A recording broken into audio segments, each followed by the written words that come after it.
च तेषामन्तो न विद्यते।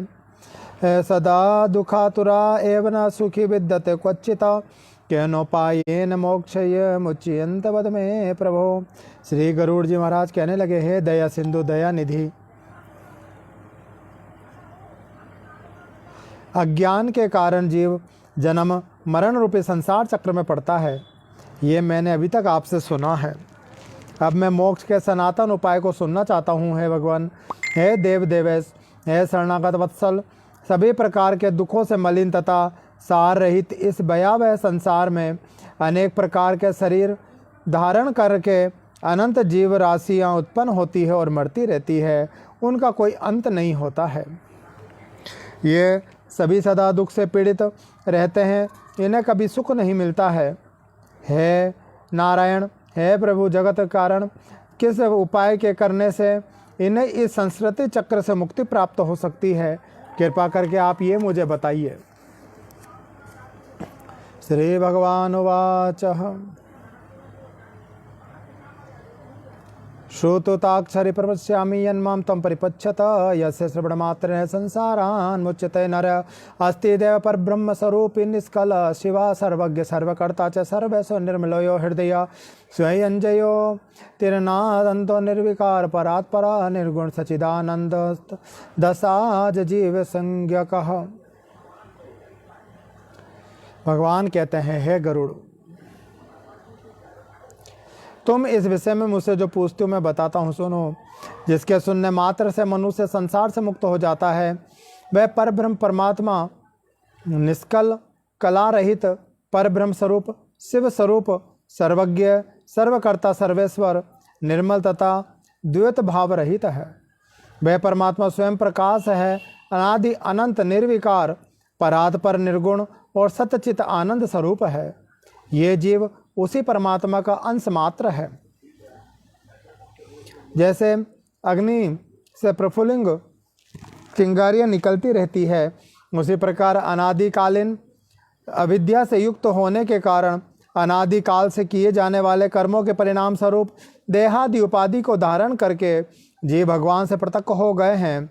वे जीव प्रत्येक जन्म में मनुष्य और पाप रूप दुख सुख प्रदान करने वाले कर्मों से नियंत्रित होकर ततत जाति के योग से शरीर आयु कर्मानुरोधी भोग प्राप्त करते हैं।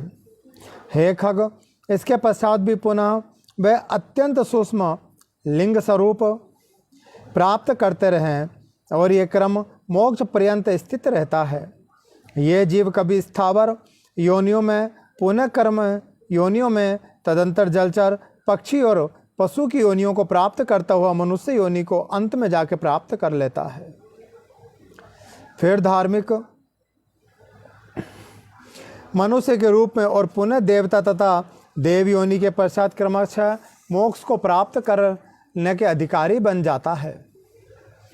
उद्भिज, अंडज, स्वदज और पिंडज, इन चार प्रकार के शरीरों को सहस्त्रों बार जीव धारण करके और उनसे मुक्त होकर पुण्य के प्रभाव से जीव अंत में जाके मनुष्य के शरीर को प्राप्त करता है। और यदि वो ज्ञानी हो जाए तो वो जीव मोक्ष को भी प्राप्त कर सकता है। जीवों की 84 लाख योनियाँ मनुष्यों के अतिरिक्त अन्य किसी भी योनि में मनुष्य को तत्व ज्ञान नहीं हो सकता है। पूर्वोक्त विभिन्न योनियों में हजारों हजार करोड़ों बार जन्म लेने के बाद भी उपार्जित पुण्यों के कारण कदाचित जीव को मनुष्य की योनि प्राप्त होती है। मोक्ष प्राप्ति के लिए सोपानभूत यह दुर्बल मनुष्य शरीर प्राप्त करके इस सुसंकृति चक्र से जो अपने आप को मुक्त नहीं कर लेता है, उससे अधिक इससे पापी जीव कौन हो सकता है। यदि मनुष्य में जन्म में आने के बाद भी जीव यदि भगवान की प्राप्ति के लिए प्रयत्न ना करे, मोक्ष प्राप्ति की ओर ना जा सके, तो इस जीव को मनुष्य योनि में जन्म लेना ही धिक्कार है। उत्तम मनुष्य शरीर में जन्म प्राप्त करके और समस्त सौष्ठव संपन्न अविकल इंद्रियों को प्राप्त करके भी जो व्यक्ति अपने हित को नहीं जानता है, वह ब्रह्म घातक होता है। शरीर के बिना कोई भी जीव पुरुषार्थ नहीं कर सकता है। इसीलिए शरीर और धन की रक्षा करता हुआ इन दोनों से पुण्योपार्जन करना चाहिए, अर्थात अपने धन को धर्म में दान में लगाना चाहिए और इस शरीर को दूसरों की सेवा में जीव को लगाना चाहिए। मनुष्य को सर्वदा अपने शरीर की रक्षा करनी चाहिए, क्योंकि शरीर सभी पुरुषार्थों का एकमात्र साधन है, इसलिए उसकी रक्षा का उपाय करना चाहिए। जीवन धारण करने पर ही व्यक्ति को कल्याण को देख सकता है। गांव, क्षेत्र, घर, धन और शुभाशुभ कर्म पुनः पुनः प्राप्त हो जाते हैं, किंतु मनुष्य शरीर पुनः पुनः प्राप्त नहीं होता है। इसीलिए बुद्धिमान व्यक्ति सदा शरीर की रक्षा का उपाय करते रहते हैं। कुष्ठ आदि के रोगी भी अपने शरीर को त्यागने की इच्छा नहीं करते हैं। शरीर की रक्षा धर्माचरण के उद्देश्य से और धर्माचरण धन प्राप्ति के उद्देश्य से, ज्ञान, ध्यान एवं योग की सिद्धि के लिए, और फिर ध्यान योग से मनुष्य अविलंब मोक्ष को प्राप्त कर लेता है। यदि मनुष्य स्वयं ही अपने आत्मा का अहित से निवारण नहीं कर सकता, तो आत्मा दूसरा कौन हितैषी होगा जो आत्मा को तार सकता है। अर्थात ये जीव का शरीर ही यदि कोई सत्कर्म आदि कर्मों को नहीं करेगा तो ये आत्मा का कल्याण कैसे हो पाएगा। जो जीव मनुष्य के शरीर में रहकर इसी जन्म में नरक रूपी व्याधि की चिकित्सा नहीं कर लेता, वह परलोक जाने पर जहाँ औषध नहीं प्राप्त है, नरक व्याधि से पीड़ित होने पर फिर क्या कर सकेगा। वृद्धावस्था बागिन के समान सामने खड़ी है। फूटे हुए घड़े के गिरने वाले जल की भांति प्रतिक्षण आयु समाप्त हो रही है। रोग शत्रु की भांति प्रहार कर रहे हैं। अतः श्रेय प्राप्ति के लिए जीव को अभ्यास करना चाहिए। जब तक दुख प्राप्त नहीं होता तब तक आपत्तियां मनुष्य को घेर नहीं लेती, और जब तक इंद्रियों में वैकल्पिक शीतलता नहीं आ जाती तब तक श्रेय प्राप्ति के लिए अभ्यास करते रहना चाहिए। जब तक यह शरीर है तभी तक तत्व ज्ञान का अभ्यास करना चाहिए। भवन में आग लग जाने पर कौन ऐसा दुर्बुद्धि मनुष्य है जो कुआं खोदना प्रारंभ करता है, अर्थात कि आग लगने से पहले ही जीव सारी व्यवस्था करके रखता है। आग लगने पर कोई कुआं खोदकर उस आग को नहीं बुझाता है। उसी प्रकार अच्छे कर्म आत्मा की मुक्ति के लिए करना चाहिए। ये नहीं सोचना चाहिए कि मरण समय में हम सत्कर्म करें, क्योंकि मरण समय में सत्कर्म हो ये संभव नहीं।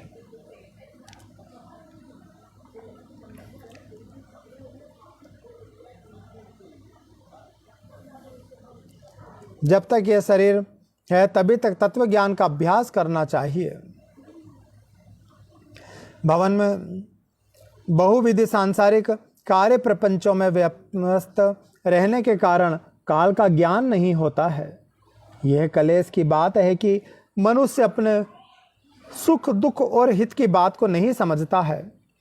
संसार में जीवों को उत्पन्न होते हुए, रोगादि से दुखी होते हुए, मृत्यु प्राप्त करते हुए और आपत्तिग्रस्त तथा दुखी देखकर भी सांसारिक मनुष्य मोह रूपी मदिरा को पीकर कभी भी भयभीत नहीं होता है।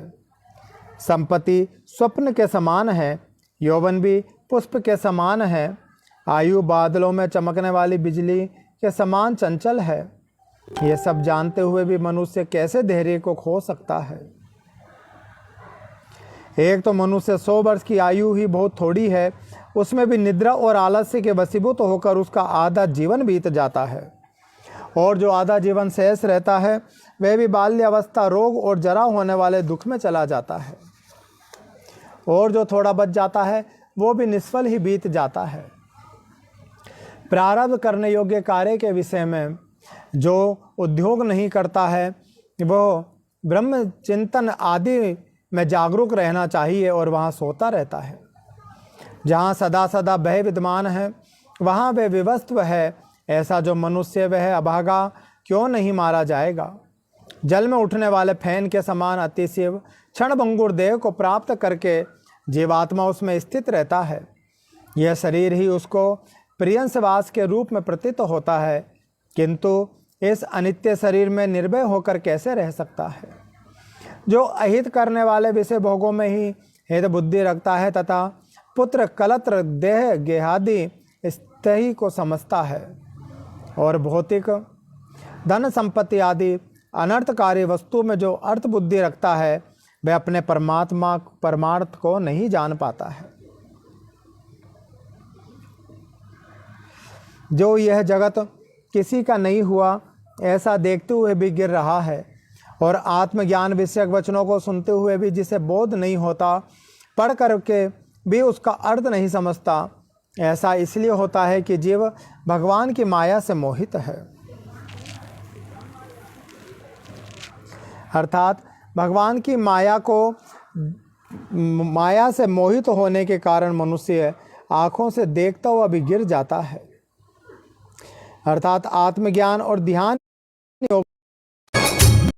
अम्बे तू है जगदम्बे काली, जय दुर्गे खप्पर वाली, तेरे ही गुण गाए भारती ओ मैया हम सब उतार।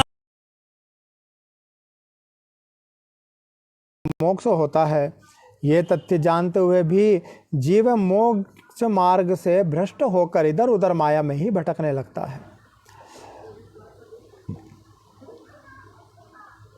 वह ज्ञानों की बातों को, आत्मज्ञान विषयों को, उपदेशों को सुनते हुए भी उनका अर्थ नहीं समझ पाता है और धर्म एवं मोक्ष की प्राप्ति उपायों का प्रतिपादन करने वाले शास्त्रों को पढ़ते हुए भी उनका अर्थ नहीं कर पाता है। किसके कारण? मात्र भगवान की माया के कारण, जिस माया ने उस जीव को अपने अंदर मोहित कर रखा है। मृत्यु, रोग, जरा रूपी ग्रहों के द्वारा गंभीर काल सागर में डूबते हुए इस जगत को कोई नहीं जान पाता। प्रत्येक क्षण क्षीण होते हुए इस काल के सूक्ष्म गति को जीव वैसे ही नहीं जान पाता जैसे कच्चे घड़े में स्थित जल के विगलित होने का ज्ञान नहीं हो पाता। कदाचित वायु का बांधना संभव हो सकता है, आकाश को खंड खंड करने की और तरंगों के गुम्फन की कल्पना भी संभव हो सकती है, परंतु आयु के शाश्वत होने की आस्था कथमपि संभव नहीं हो सकती। जिस काल के द्वारा पृथ्वी जल जाती है, मेरु पर्वत भी चूर चूर हो जाते हैं, सागर का जल सूख जाता है, तो उस काल में मनुष्य शरीर की रक्षा का क्या कथा।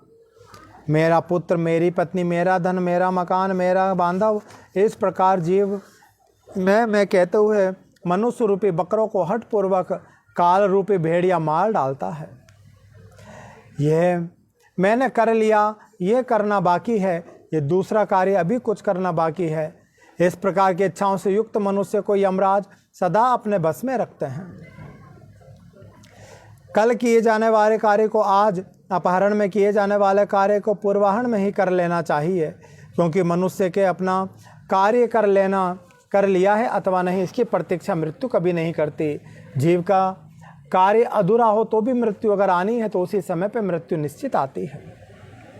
वृद्धावस्था जिसको रास्ता दिखाने वाली है, अत्युग्र रोग ही जिसके सैनिक हैं, ऐसे मृत्यु रूपी शत्रु के तुम सन्मुख स्थित हो, फिर रक्षा करने वाले की ओर क्यों नहीं देखते, अर्थात परमात्मा से क्यों आस नहीं लगाते हो, उनकी ओर सन्मुख क्यों नहीं हो जाते हो।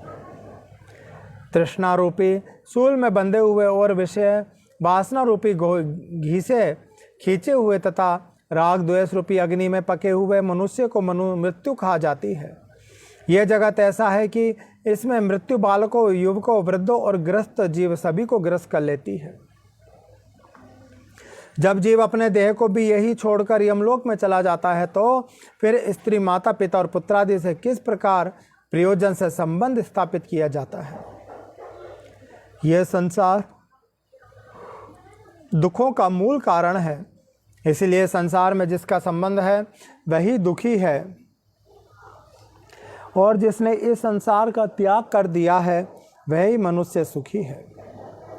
दूसरा कोई भी कहीं भी सुखी नहीं हो सकता।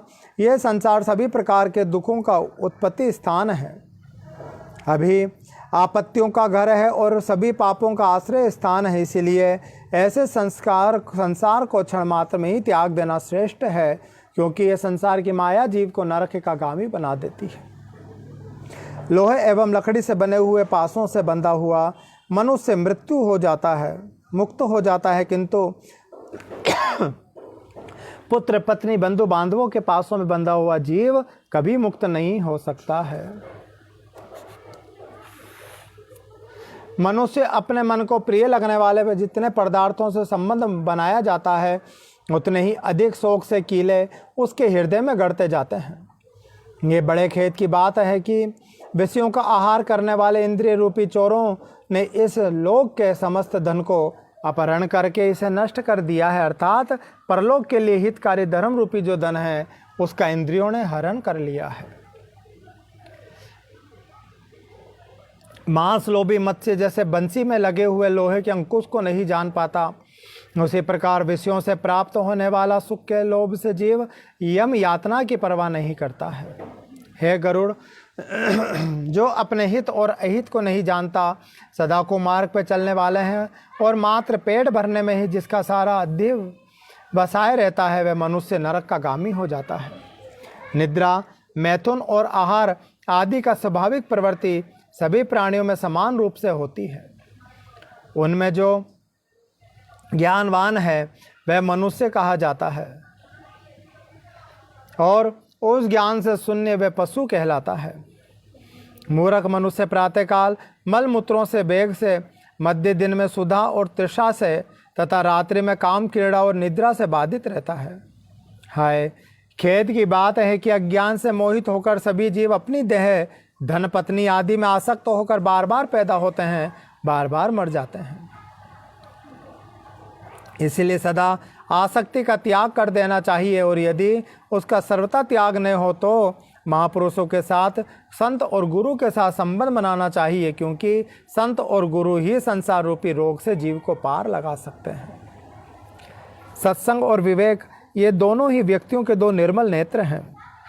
जिस व्यक्ति के पास ये नहीं है वह अंधा है। वह अंधा मनुष्य कुमार्गगामी क्यों नहीं होगा?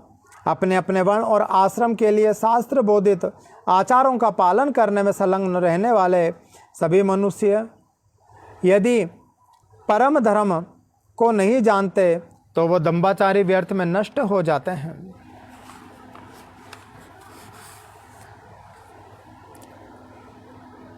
कुछ लोग अनेक प्रकार की क्रियाओं को करने का प्रयत्न करते हैं और कुछ अन्य व्रत, उपवास आदि में संलग्न रहते हैं। अज्ञान से आवृत आत्मा वाले कुछ लोग ढोंगी बनकर विचरण करते हैं। कर्मकांड में आस्था रखने वाले मनुष्य शास्त्र बोधित नाम मात्र के फलश्रुतियों से संतुष्ट होकर के अपने मंत्रोच्चारण और होम आदि कृत्यों से तथा यज्ञ से विस्तृत विधानों को भ्रांत रहते हैं और उन्हीं में सदा उलझे रहते हैं। मेरी माया से विमोहित होकर शरीर को सुखाने वाले मूर्ख लोग एक भुक्त, उपवास आदि व्रतों का आचरण करके परम गति को प्राप्त करना चाहते हैं। शरीर को दंड देने मात्र से क्या अविवेकी की पुरुषों की मुक्ति प्राप्त हो सकती है? बाम्बी को ताड़न करने मात्र से क्या वह महासर्प की मृत्यु हो जाएगी? कहते हैं ना कि बाम्बी कूटे बावरो सरप न मारो जाए। बड़ी लंबी जटाओं के बाहर को ढोने वाले और मृग चरम आदि से युक्त साधु पुरुषों का वेश धारण करके ज्ञानी की भांति ही लोक में ब्रह्मण करते हैं और लोगों को भ्रमित करते हैं। सांसारिक सुख में आसक्त जो व्यक्ति मैं ब्रह्म ज्ञानी हूँ ऐसा कहता है, वह कर्म मार्ग तथा ब्रह्म ज्ञान मार्ग दोनों मार्गों में भ्रष्ट हो जाता है। उसे चांडाल भांति छोड़ देना चाहिए। संसार में, घर में और अरण्य में लज्जा त्याग कर समान रूप से नग्न होकर गंधर्व और पशु भी विचरण करते हैं, तो क्या इससे वे विरक्त हो जाते हैं? यदि मिट्टी और भस्म के धारण करने मात्र से मनुष्य मुक्त हो जाए तो मिट्टी और भस्म में शयन करने वाला वे कुत्ता भी मुक्ति प्राप्त कर लेगा। घास पात और जल का आहार करने वाले तथा निरंतर जंगल में निवास करने वाले श्रृंगार, चूहे, मृग आदि पशु भी क्या तपस्वी योगी बन जाएंगे? अर्थात अन्न को छोड़ देने से, ग्राम नगर निवास को छोड़ देने से, वन में रहने मात्र से कोई सन्यासी नहीं बनता है। मेंढक और मछली आदि जलचर जीव जन्म से लेकर मृत्यु पर्यंत गंगा जी नदियों में निवास करते हैं, तो क्या वह योगी संत बन जाएंगे? कबूतर सिल वृत्ति का आहार करने वाला है तथा चातक कभी भी भूमि पर स्थित जल को नहीं पीते, तो क्या इसी से वो वृत्ति बन जाएंगे? इसलिए हे गरुड़, पूर्वोक्त संपूर्ण कर्मानुष्ठान करके लोक रंजन मात्र के लिए है। मोक्ष का कारण तो साक्षात तत्व ज्ञान है। हे खग, सड़सन रूपी महाकूप में पड़े हुए मनुष्य रूपी पशु परमार्थ को नहीं जानते हैं, क्योंकि वे पशुपात से नियंत्रित रहते हैं। वेद और शास्त्र रूपी घोर समुद्र में इधर उधर ले जाए हो जाते हैं। कुतार्किक व्यक्ति षडूर्मियों से ग्रस्त होकर स्थित रहते हैं।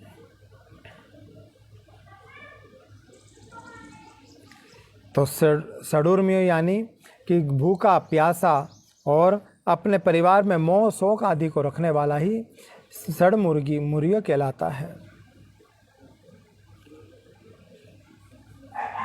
वेद शास्त्र और पुराणों को जानने वाले भी मनुष्य परमार्थ को नहीं जानता। विडम्बनाग्रस्त उसका पूर्वोक्त संपूर्ण ज्ञान कौवे के काँव काँव करने जैसा होता है। परम तत्व से षडार्मुख जीव यह ज्ञान है, ये गए है, इसी चिंता से व्याकुल होकर रात दिन शास्त्रों का अध्ययन करते हैं। काव्योचित अलंकारों से सुशोभित गाद वाक्य रचना या छंदोबद्ध कविता की रचना करने पर भी विषयों उपभोग के प्रति लालायित इंद्रियों वाले तत्वज्ञान रहित मूढ़ व्यक्ति नाना चिंताओं के कारण दुखी रहते हैं। परम तत्व की प्राप्ति तो अन्य प्रकार से होती है, किंतु लोग अन्य प्रकार के उपाय करके क्लेश प्राप्त करते हैं। शास्त्र का भाव तो कुछ और रहता है, परंतु वे उनकी व्याख्या कुछ दूसरे प्रकार से करते हैं।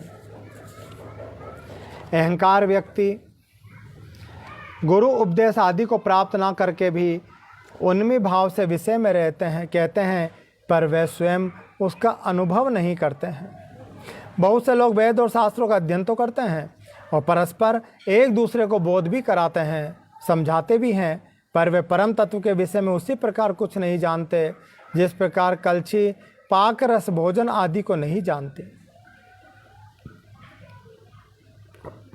पुष्प को धारण तो सिर करता है, किंतु उसकी पुष्प की गंध तो नासिका ही जानती है। इसी प्रकार वेद और शास्त्रों का अध्ययन तो लोग करते हैं, किंतु वेद और शास्त्र के भाव का बोध करने वाला दुर्लभ है। मूर्ख मनुष्य अपने हृदय में स्थित परम तत्व को, परमात्मा के अंश को नहीं जानता और उसे जानने के लिए शास्त्रों के अध्ययन में उसी प्रकार भटकता फिरता है जैसे कोई मूर्ख ग्वाला अपनी कोख में बकरे को पकड़े रखने पर भी उसको खोजने के लिए कुएं में देखता है। संसार के मोह नाश करने के लिए शास्त्र और शब्दों का अर्थ को जानना मात्र ही पर्याप्त नहीं है। दीपक की बात से कभी भी अंधकार की निवृत्ति नहीं हो सकती। बुद्धिहीन मनुष्यों का पढ़ना अंधे व्यक्ति के दर्पण देखने के समान व्यर्थ है। अतः बुद्धिमान व्यक्तियों को ही शास्त्रीय तत्व ज्ञान का लक्षण हो सकता है, अर्थात बुद्धिमान को ही तत्व ज्ञान मिल सकता है। यह जो ज्ञान यहाँ इसे जानना चाहिए, इस प्रकार बुद्धि करके सुनना चाहता है, वह 1000 दिव्य वर्षों की आयु प्राप्त करके भी शास्त्रों का अंत प्राप्त नहीं कर सकता। अनेक शास्त्र हैं, आयु अत्यल्प है यानी कम है, जिसमें करोड़ों विघ्न हैं। इसीलिए जैसे हंस जल के मध्य में दूध को ग्रहण कर लेता है, उसी प्रकार बुद्धिमान व्यक्ति को भी शास्त्रों के सार तत्व को ज्ञान प्राप्त करना चाहिए। वेद शास्त्रों का अभ्यास करके वहाँ से तत्व ज्ञान प्राप्त करके बुद्धिमान मनुष्यों को चाहिए कि जैसे धान चाहने वाला व्यक्ति पलाल को छोड़ देता है, उसी तरह उसे भी अन्य सभी शास्त्रों को छोड़ देना चाहिए। जैसे अमृत से तृप्त व्यक्ति के लिए भोजन की कोई आवश्यकता नहीं होती, उसी प्रकार है ताक्षर्य तत्व ज्ञान को जानने के लिए शास्त्र से कोई प्रयोजन नहीं होता। है गरुड़, न वेद अध्ययन से मुक्ति प्राप्त होती है और न शास्त्रों के अध्ययन से। मोक्ष की प्राप्ति ज्ञान से ही होती है, किसी दूसरे उपाय करने से नहीं होती। जिस प्रकार मुक्ति के लिए न तो आश्रम धर्म का अनुष्ठान करना है, न दर्शनों का अध्ययन करना है, उसी प्रकार स्रोत स्मार्थ कर्म भी कारण नहीं है। मात्र ज्ञान ही मोक्ष का उपाय है। गुरु का वचन ही मोक्ष देने वाला है, अन्य सब विद्या विडंबना मात्र है। लकड़ी के हजारों भारों की उपेक्षा एक संजीवनी ही श्रेष्ठ है। कर्मकांड और वेद शास्त्रों के अध्ययन रूपी परिश्रम से रहित केवल गुरुमुख से प्राप्त अद्वैत ज्ञान ही कल्याणकारी कहा गया है। अन्य करोड़ों शास्त्रों को पढ़ने से कोई लाभ नहीं है। वेद आदि आगम शास्त्रों का अध्ययन तथा विवेक, इन दो साधनों को ज्ञान की प्राप्ति होती है। आगम से शब्द ब्रह्म का ज्ञान प्राप्त होता है और विवेक से परब्रह्म ज्ञान की प्राप्ति होती है। कई विद्वान अद्वैत को वास्तविक परम तत्व स्वीकार करते हैं और कुछ अन्य विद्वजन द्वैतत्व की ही प्रतिष्ठा चाहते हैं, किंतु द्वैत और अद्वैत से पृथक सभी के लिए समान रूप से स्वीकार्य परम तत्व को कोई नहीं जानता है। मेरा नहीं है, ये मेरा है, ये भावना ही बंधन और मोक्ष के कारण है। मम बुद्धि करने वाले प्राणी बंधन को प्राप्त होता है और मेरा नहीं है, इस प्रकार की भावना रखने वाला प्राणी जीवन से मुक्त हो जाता है। कर्म वही है जो बंधन का हेतु नहीं होता, वह विद्या वही है जो मोक्ष प्रदान करा दे, और इसके अतिरिक्त कर्म केवल श्रम मात्र के हेतु है जो मनुष्यों के लिए क्लेशप्रद है तथा